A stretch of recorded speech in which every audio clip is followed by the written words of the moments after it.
आज हम जानेंगे बिहार की एक ऐसी हस्ती के बारे में जिन्होंने विपरीत धार में चलते हुए देश में एक अलग मुकाम हासिल किया है। नमस्कार, मेरा नाम रत्न सेन भारती है। आज हम जानेंगे गोपाल सिंह नेपाली के बारे में। गोपाल सिंह नेपाली का जन्म 11 अगस्त 1911 को बिहार के पश्चिम चंपारण के बेतिया में हुआ था।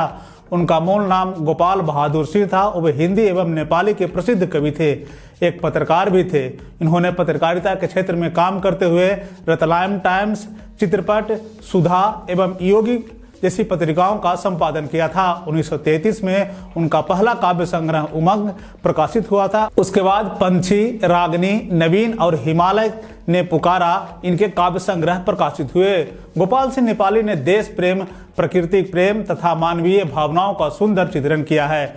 उन्हें गीतों का राजकुमार भी कहा जाता है। नेपाली ने तकरीबन 4 दर्जन फिल्मों में गीत गाए और उसकी रचना की है। उन्होंने हिमालय फिल्म्स और नेपाली पिक्चर्स की स्थापना की। उन्होंने निर्माता निर्देशक के तौर पर भी काम किया, जिसका नाम है नजराना, सनसनी और खुशबू। साहित्य की लगभग सभी विधाओं में पारंगत नेपाली की पहली कविता भारत गगन के जगमग सितारे, यह 1930 में रामवृक्ष बेरीपुरी द्वारा संपादित बाल पत्रिका में प्रकाशित हुई थी। युवा अवस्था में नेपाली जी के गीतों की लोकप्रियता से प्रभावित होकर उन्हें आदर से लोग कवि सम्मेलनों में बुलाया करते थे।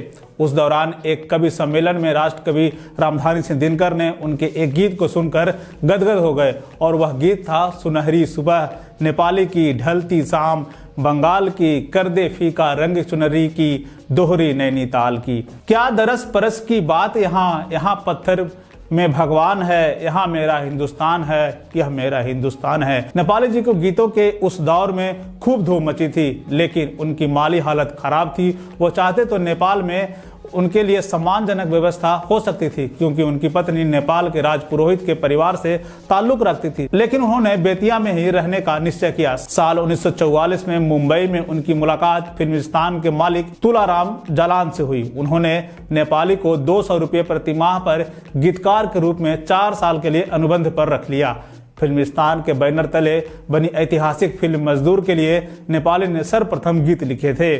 फिल्मों के बतौर गीतकार नेपाली ने 1944 में से 1962 तक गीत लेखन करते हुए इस दौरान उन्होंने 60 से अधिक फिल्मों में लगभग 400 से अधिक गीत लिखे।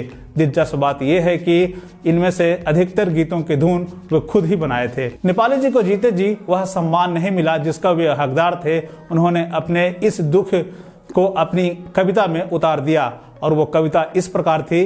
अफसोस नहीं हमको जीवन में कुछ न कर सके, झोलियां किसी की भर न सके, संताप किसी का हर न सके, अपने प्रति सच्चा रहने का जीवन भर हमने यत्न किया, देखा देखी हम जी न सके, देखा देखी हम मर न सके। 17 अप्रैल 1963 को अपने जीवन के अंतिम कवि सम्मेलन में कविता पाठ करके लौटते समय बिहार के भागलपुर रेलवे स्टेशन पर गोपाल सिंह नेपाली का अचानक निधन हो गया। गोपाल सिंह नेपाली आज भले ही हमारे बीच नहीं हैं, लेकिन उनकी कविताएं आज भी पत्रकारों और रचनाकारों के लिए प्रेरणा स्रोत बनती है। ऐसे ही जीवंत हस्तियों के बारे में जानने के लिए बने रहे बिहारी न्यूज के साथ। मुझे दीजिए इजाजत।